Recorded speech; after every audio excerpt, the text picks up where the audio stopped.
Halo sahabat Manggu, selamat datang kembali di channel Manggu Media. Hari ini kita akan bahas tuntas tentang edupreneur, konsep keren yang menggabungkan pendidikan dan kewirausahaan untuk membuat pendidikan lebih asyik dan juga impactful. Apa itu edupreneur?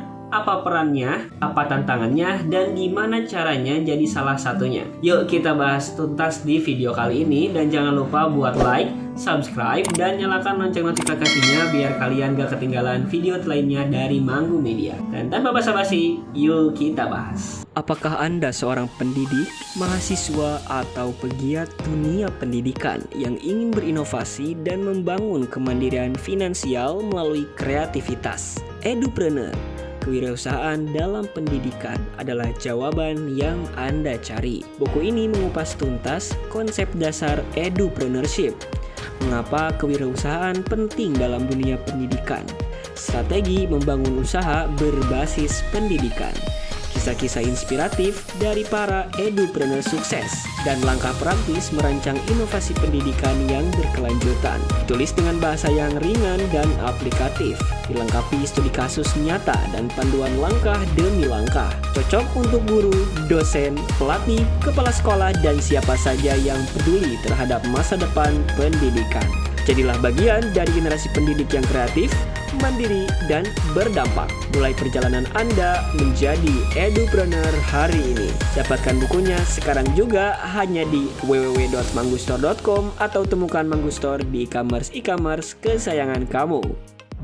Nah, apa itu edupreneur? Edupreneur adalah orang yang menggabungkan semangat entrepreneur dengan dunia edukasi. Mereka menciptakan inovasi untuk meningkatkan kualitas dan akses pendidikan. Bisa guru yang bikin metode ajar kreatif, pendiri platform belajar online, atau siapa saja yang punya ide untuk bikin belajar lebih seru dan relevan.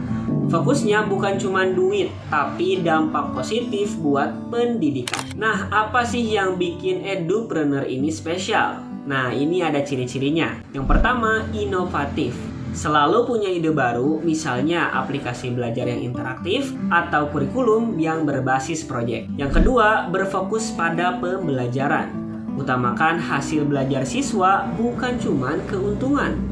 Yang ketiga, adaptif. Cepat tanggap terhadap tren seperti memakai AI atau gamifikasi di kelas. Yang keempat, melibatkan komunitas. Kolaborasi dengan guru, orang tua, dan masyarakat untuk ekosistem belajar yang inklusif. Yang kelima, berorientasi solusi. Cari cara atasi masalah pendidikan seperti akses terbatas di daerah terpencil. Edupreneur ini punya peranan yang sangat besar loh. Mereka bikin pendidikan lebih mudah diakses, misalnya lewat platform online seperti Khan Academy atau Ruang Guru. Yang kedua, dorong pembelajaran mandiri, biar siswa bisa belajar kapan aja dan di mana aja. Yang ketiga, hubungkan pendidikan sama dunia kerja dengan pelatihan yang relevan, seperti kursus coding atau keterampilan digital.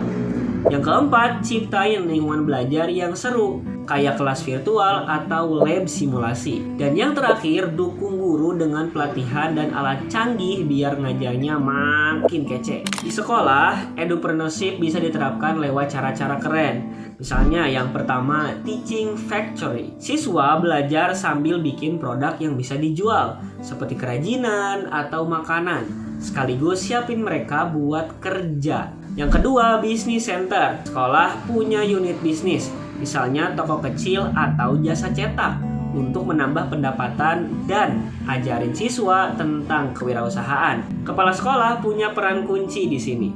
Mereka harus jadi agen perubahan, berani ambil resiko, dan menciptakan budaya inovatif di sekolah. Caranya dengan manajemen kualitas, kerja sama industri, dan memaksimalkan fasilitas sekolah yang ada. Mau tahu siapa aja nih edupreneur sukses?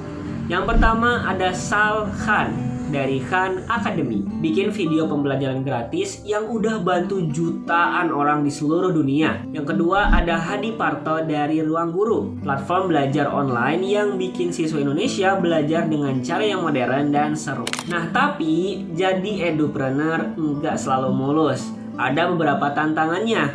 Yang pertama, keterbatasan dana. Bikin platform atau program pasti butuh modal besar. Yang kedua, resistensi terhadap perubahan. Banyak sekolah atau komunitas yang masih nyaman sama cara yang lama. Yang ketiga, persaingannya ketat. Banyak pemain di industri pendidikan, jadi harus punya keunikan. Yang keempat, regulasi dan birokrasi.